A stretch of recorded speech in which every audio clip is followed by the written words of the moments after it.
அவள் வருவாளா சீரியல் நாளைக்கான எபிசோட்ல என்ன நடக்க போகுதுன்னு ரொம்ப சூப்பரான ஒரு ப்ரோமோ ரிவ்யூ பார்க்கலாம் வாங்க. என்னோட ரிவ்யூ பிடிச்சிருந்தா லைக் பண்ணுங்க. தீக்ஷிதர் லக்ஷ்மிக்கு வந்து கால் பண்றாங்க. அந்த காலை மனிஷா அட்டன் பண்ணி பேசுறாங்க.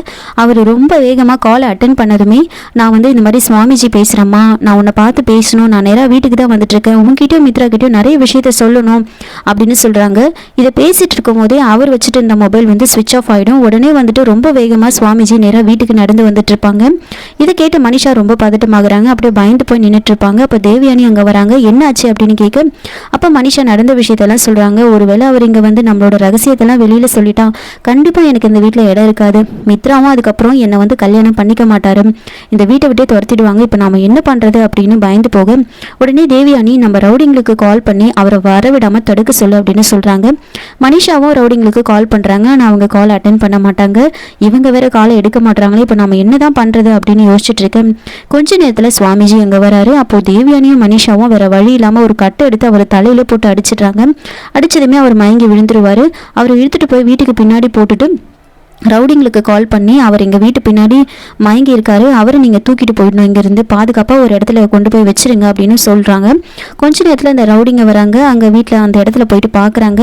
அங்கே சுவாமிஜி இருக்க மாட்டார். உடனே மனிஷாவுக்கு கால் பண்ணுறாங்க. மேடம், நீங்கள் இங்கே தான் இருப்பாருன்னு சொன்னீங்களே, அவரை எங்கேயுமே காணும் அப்படின்னு சொன்னதுமே மனிஷாவும் தேவியானையும் பதட்டமாகி அந்த இடத்துக்கு வந்து பார்க்குறாங்க.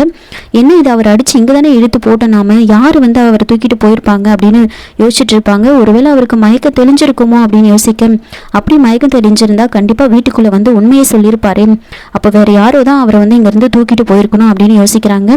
மனிஷா உடனே வந்துட்டு சிசிடிவி செக் பண்ணா யாரு என்ன பண்ணாங்கன்னு தெரிஞ்சிடும் அப்படின்னு சிசிடிவி ஃபுட்டேஜை வந்து லேப்டாப்ல போட்டு செக் பண்ணி பாக்குறாங்க. அப்போ லக்ஷ்மி தான் போயிட்டு அவரை சுவாமிஜியை வந்து அங்க இருந்து தூக்கிட்டு போயிருப்பாங்க.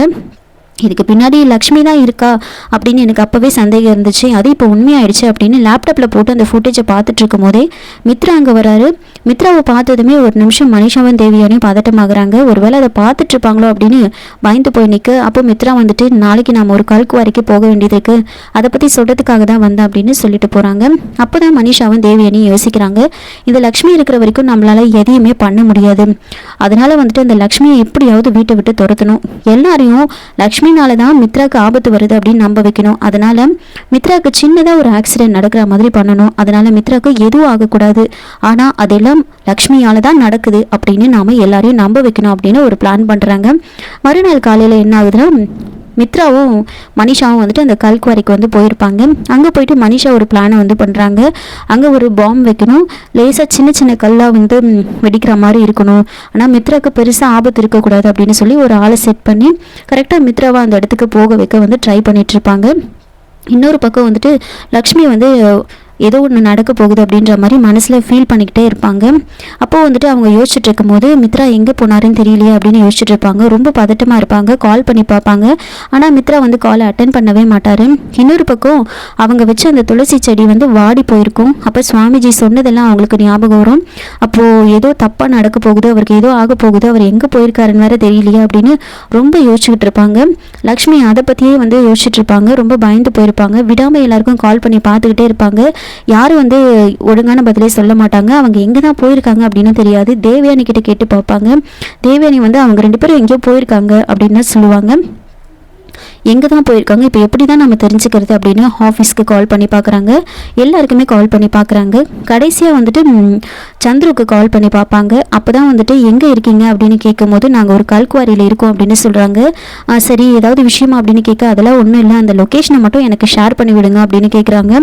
லொக்கேஷனை ஷேர் பண்ணதுக்கப்புறமா லக்ஷ்மி என்ன பண்ணுறாங்கன்னா, நாம் உடனே அந்த இடத்துக்கு போய் ஆகணும், அவருக்கு எதுவும் ஆக விடக்கூடாது அப்படின்னு யோசிச்சுக்கிட்டு லக்ஷ்மி என்ன பண்ணுறாங்கன்னா, லக்ஷ்மி ரொம்ப வேகமாக வந்துட்டு நேராக அந்த கல்குவாரிக்கு போயிட்டுருக்காங்க. அங்கே போயிட்டுருக்கும்போது மனிஷா என்ன பண்ணுறாங்கன்னா, எப்படியாவது இந்த பாம்பை வெடிக்க வைக்கணும், இந்த பழியை வந்துட்டு நாம் லக்ஷ்மி மேலே வந்து போடணும் அப்படின்னு யோசிச்சுட்டு இருப்பாங்க.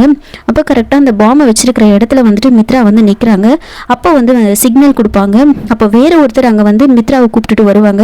அதனால் அதை அப்படியே ஸ்டாப் பண்ணிடுவாங்க. அவர் அப்படி கூப்பிட்டுட்டு வரும்போது வந்து கீழே விழுந்துட்டு இருப்பாரு. அவருக்கு மித்ரா வந்து ஃபர்ஸ்ட் எய்ட் பண்ணிட்டு இருப்பாங்க. கொஞ்ச நேரத்தில் லக்ஷ்மி அங்கே வராங்க.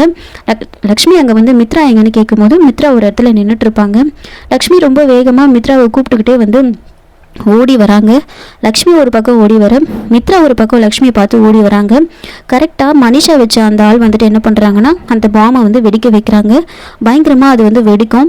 மித்ரா ஒரு பக்கம் போய் விழுறாங்க. லக்ஷ்மி மோசமாக ஒரு கல்லில் போய் பயங்கரமாக வந்து இடிச்சுப்பாங்க.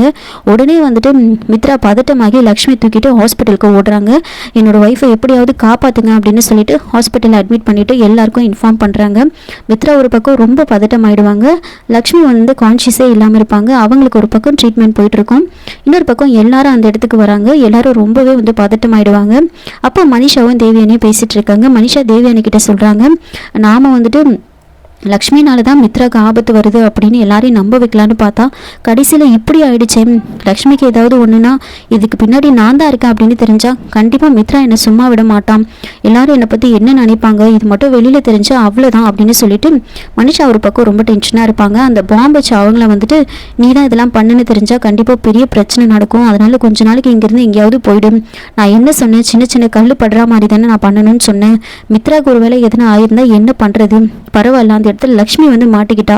ஆனால் மித்ராக்கு ஏதாவது ஒன்றுனா உன்னை நான் சும்மாவே விட்டுருக்க மாட்டேன் அப்படின்னு அவங்களுக்கு கொஞ்சம் பணத்தை கொடுத்து அங்கேருந்து போக சொல்லியிருப்பாங்க. இந்த விஷயத்தை பற்றிலாம் தேவியானி ஹாஸ்பிட்டலில் வந்துட்டு தேவியானி கிட்ட மனிஷா வந்து பேசிட்டு இருப்பாங்க. இதை வந்து விவேக் கேட்டுடுறாங்க. விவேக் கேட்டதுமே அப்போ மனிஷா இதுக்கு பின்னாடி எல்லாம் நீ தான் இருக்கியா அப்படின்னு வந்து கேட்குறாங்க. அப்படிலாம் ஒன்றும் இல்லை, கொஞ்ச நேரத்துக்கு முன்னாடி லக்ஷ்மி இங்கே கூட்டிகிட்டு வந்திருந்தா அவளுக்கு வந்து சரியாயிட்டு இருக்கும் அப்படின்னு தான் பேசிட்டு இருந்தேன், வேற எதுவும் பேசலை அப்படின்னு சொல்லிட்டு மனிஷா வந்து சமாளிக்கிறாங்க. இன்னொரு பக்கம் மித்ரா வந்துட்டு லக்ஷ்மிக்கு சரியாகலை அப்படின்னு வந்துட்டு ரொம்ப டென்ஷனாக இருப்பாங்க. டாக்டர் வந்துட்டு அவங்களுக்கு கான்ஷியஸ் வந்திருக்கா அப்படின்னு கேட்கும்போது அவங்க இன்னும் கிரிட்டிக்கலாக தான் இருக்காங்க, அவங்களுக்கு இன்னும் கான்ஷியஸ் வரல அப்படின்னு வந்து சொல்லிட்டு இருக்காங்க. இதோட இந்த ப்ரோமோ வந்து முடிச்சிருக்காங்க. என்னோட ரிவ்யூ பிடிச்சிருந்தா லைக் பண்ணுங்கள், மறக்காமல் சப்ஸ்கிரைப் பண்ணுங்கள். தேங்க்யூ.